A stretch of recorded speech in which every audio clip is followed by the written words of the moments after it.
नमस्कार दोस्तों। हाल ही में इंडियन रेलवे ने नया अपडेट लागू किया है। क्या है इस अपडेट का नियम, क्या क्या चीज़ें इसमें हैं, क्या क्या नियम है इसके। वेटिंग टिकट को लेकर आप सफ़र कर सकते हैं या नहीं कर सकते हैं, वेटिंग टिकट से कैसे छुटकारा मिलेगा, या आप वेटिंग टिकट को लेकर स्लीपर कोच में यात्रा कर सकते हैं, एसी कोच में यात्रा कर सकते हैं या नहीं कर सकते हैं। ये सारा कुछ आज के इस वीडियो में आपको बताने वाला हूँ।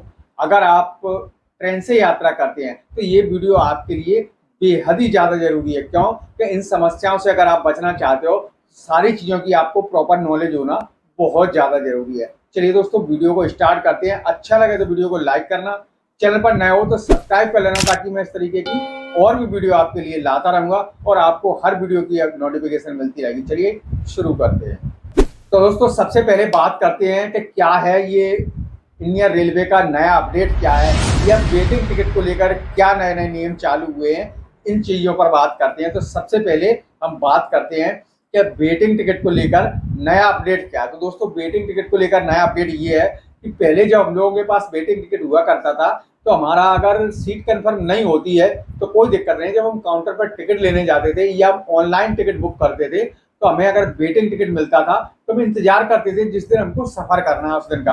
और तब तक अगर चार्ट अपडेट होते अगर हमारा कंफर्म हो जाता था तो अच्छा है। अगर नहीं भी होता था तब भी हम उसी बोगी में जिसका हमने बुक किया, चाहे वो हमने स्लीपर का किया हो चाहे एसी का किया हो, उसी बोगी में हम आराम से खड़े होकर अपना सफ़र कर सकते थे। हालांकि सीट हमको कंफर्म नहीं मिलती थी। अगर कोई महापुरुष अगर अपनी सीट पर आपको बिठा ले रहा है तो अच्छी बात है, अगर नहीं बिठाता है तो आप किसी से जोर जबरदस्ती नहीं कर सकते थे, लेकिन खड़े होकर आपको यात्रा करने का अधिकार था। या आप बीच में कहीं भी बैठकर, नीचे फर्श पर बैठकर आप सफ़र अपना कर सकते थे। तो इस तरीके से सफ़र हो जाया करता था। लेकिन हाल ही में जो इंडियन रेलवे ने नया अपडेट जारी किया है, उसमें ये नियम लागू कर दिया है कि अगर आपका वेटिंग टिकट है, चाहे वो आपका एसी क्लास का हो चाहे आपका स्लीपर क्लास का हो, तो अगर आपके पास वेटिंग टिकट है तो आप वेटिंग टिकट से यात्रा नहीं कर सकते।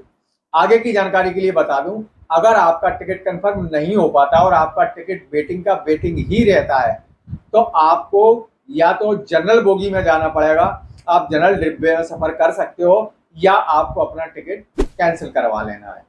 अब दोस्तों, यहाँ थोड़ी सी जानकारी और दे दूं मैं। कभी कभी क्या होता है कि जैसे हम लोग घर में 4 सदस्य होते हैं, पति पत्नी है, 2 बच्चे हैं, या मम्मी पापा हैं, भैया भाभी है, कोई भी है। इस तरीके से अगर हम 4 सदस्य एक साथ सफ़र करते हैं, अब मान लीजिए 4 टिकट आपके बनते हैं, 4 में से अगर आपके 2 टिकट कंफर्म हो जाते हैं और 2 टिकट आपके रह जाते हैं वेटिंग, तो ऐसी स्थिति में क्या होगा? क्या 2 लोगों को उतार दिया जाएगा या 2 लोगों को जनरल बोगी में भेज दिया जाएगा? तो दोस्तों, ऐसा बिल्कुल भी नहीं है।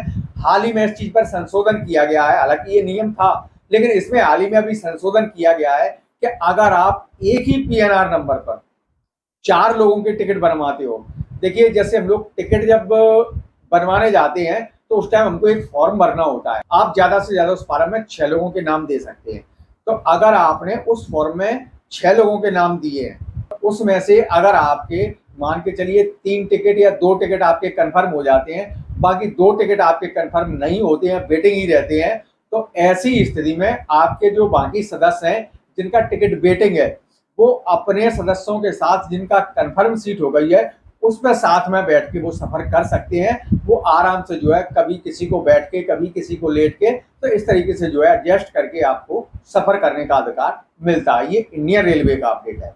दोस्तों, यहाँ बात करते हैं थोड़ा सा टिकट कैंसिल करने के बारे में। तो देखिए, टिकट कैंसिल करने के बारे में बता देता हूँ आपको कि अगर आपका काउंटर का टिकट है, जैसे आपने रेलवे स्टेशन जाके काउंटर से टिकट लिया है, काउंटर से टिकट जब आपने लिया है और आपका वेटिंग है, कंफर्म आपका नहीं होता है, और अगर आप उस टिकट को वापस करना चाहते हो तो उस टिकट को वापस करने का भी कुछ नियम होता है। आपका जैसे वेटिंग टिकट है तो आप उसको वापस करने जाते हो तो आपके 60 रुपये कटते हैं, ये नियम है। और 4 घंटे पहले, माने ट्रेन, आप जिस स्टेशन से टिकट बनवाया है उस स्टेशन से ट्रेन छूटने के 4 घंटे पहले आप वो टिकट आप जो है कैंसिल, आपके पास मैसेज आएगा 4 घंटे पहले, चार्ट अपडेट होगा, आपके पास मैसेज आएगा कि आपका टिकट कंफर्म हुआ या नहीं हुआ। अगर नहीं होता है तो आप ट्रेन निकलने के आधे घंटे 1 घंटे पहले तक, यानी आपके पास जो मैसेज आया उसके बाद 3 घंटे का आपके पास टाइम है, आप 3 घंटे के अंदर अंदर स्टेशन जाइए और अपना टिकट कैंसिल करवा लीजिए तो आपका टिकट कैंसिल हो जाएगा। ऐसा नहीं है कि आपका टिकट कंफर्म नहीं हुआ तो आप कभी भी चले जाएं और आपका टिकट कैंसिल हो जाए, तो ऐसा नहीं है। जिस ट्रेन का आपने टिकट लिया है, जिस स्टेशन से लिया है, वो ट्रेन उस स्टेशन से निकलने के आधे घंटे पहले या 1 घंटे पहले तक नियम रहता है टिकट को कैंसिल करवाने का। तो इसलिए जो है टिकट, अब यहाँ कुछ लोगों को लगता है ऐसा क्यों है, ऐसा इसलिए है कि हो सकता है कि आपने उस टिकट पर सफ़र कर लिया हो जनरल डिब्बे में जाके और फिर आप उसको वापस करने आ गए, इसलिए जो है ऐसा नियम है कि आप जिस ट्रेन से और जिस स्टेशन से आपने टिकट लिया है तो उस स्टेशन से वो ट्रेन निकलने के 1 घंटे पहले तक आप उस टिकट को कैंसिल करवा सकते हो। अब दोस्तों बात करते हैं ऑनलाइन टिकट की। अगर आपने ऑनलाइन टिकट लिया है तो ऑनलाइन टिकट का क्या होता है कि अगर आपका जैसे ऑनलाइन आपने मोबाइल से बुक किया है या किसी और के थ्रू जो है आपने करवाया है, तो आपने अगर ऑनलाइन टिकट बुक करवाया तो ऑनलाइन टिकट का क्या है कि अगर आपका कंफर्म हो जाता है, जैसे ऑनलाइन आपका वेटिंग टिकट है और अगर आपका कंफर्म हो जाता है तब तो ठीक है, और अगर नहीं होता है तो आपका अगर टिकट कंफर्म नहीं होता है तो ऑनलाइन वाली जो वेबसाइट है उसमें आपका टिकट ऑटोमेटिक कैंसिल हो जाता है और 2 से 3 दिन के अंदर आपका जो पैसा कटा है, आपने जो चार्ज पे किया है, वो 2-3 दिन के अंदर आपके अकाउंट में वापस आ जाता है। तो ये ऑटोमेटिक हो जाता है, तो इसमें आपको नहीं कुछ करना है। अगर आपका वेटिंग टिकट ऑनलाइन वाला है तो वो अगर कंफर्म होता है तो अच्छा है, नहीं होता है तो वो ऑटोमेटिक कैंसिल हो जाएगा, अपने आप पैसा आपके अकाउंट में वापस आ जाएगा। तो ये ऑनलाइन टिकट का है। लेकिन अगर आपने स्टेशन पर जाके काउंटर से टिकट लिया है तो उसे आपको वापस करने जाना होगा। अब थोड़ी सी और बात कर लेते हैं सफ़र को लेकर के, वेटिंग टिकट पे आप सफ़र कर सकते हो या नहीं कर सकते हो। देखिए, वेटिंग टिकट पे आप सफ़र नहीं कर सकते। अगर आप वेटिंग टिकट पर सफ़र करते पकड़े जाते हो, मान के चलिए आपका टिकट कंफर्म नहीं हुआ, वेटिंग का वेटिंग रह गया और आपने सोचा यार चलो घुस चलो कौन देख रहा है, और अगर इस स्थिति में कौन देख रहा है, अगर ये बात सही हुई कि किसी ने नहीं देखा तब तो ठीक है, कोई दिक्कत नहीं है। लेकिन अगर कौन देख रहा है, ये कौन देख रहा है आपका अगर गलत हो गया, टीसी ने आकर आपको चेक कर लिया, तो दोस्तों ऐसी स्थिति में आपके लिए 440 रुपए का फाइन देना पड़ जाएगा अगर आप एसी क्लास का टिकट रखते हो तो, और अगर आप स्लीपर क्लास का टिकट रखते हो तो आपको 250 रुपए का चालान कटेगा, आपको 250 रुपए का जुर्माना भरना पड़ेगा।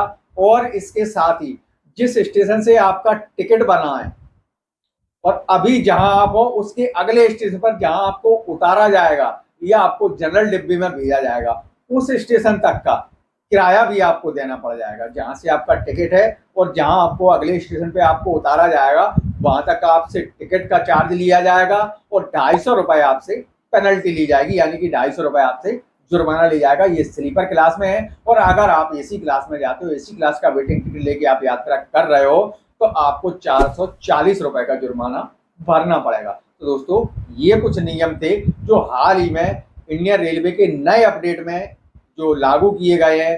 उम्मीद है वीडियो पसंद आया होगा, अच्छा लगा हो तो वीडियो को लाइक करके चैनल को सब्सक्राइब कर लीजिए, ताकि इस तरीके की और भी वीडियो मैं आपको लाता रहूंगा। दोस्तों एक तरीका और भी है, अगर आप वेटिंग टिकट से बचना चाहते हो तो ये मेरा वीडियो आप देख सकते हैं। इस वीडियो को आप देखना। इस वीडियो में मैंने एक एप्लीकेशन के बारे में बताया जो कि एक ऐसी एप्लीकेशन है जो इंडियन रेलवे से कनेक्टेड है और सबसे ज़्यादा यूज होती है। तो इस पे आप क्लिक करके आप इस वीडियो को देख सकते हैं। इसमें आप समझ सकते हैं कि कैसे आप वेटिंग टिकट से छुटकारा पा सकते हैं, कैसे आप कंफर्म सीट बुक कर सकते हैं।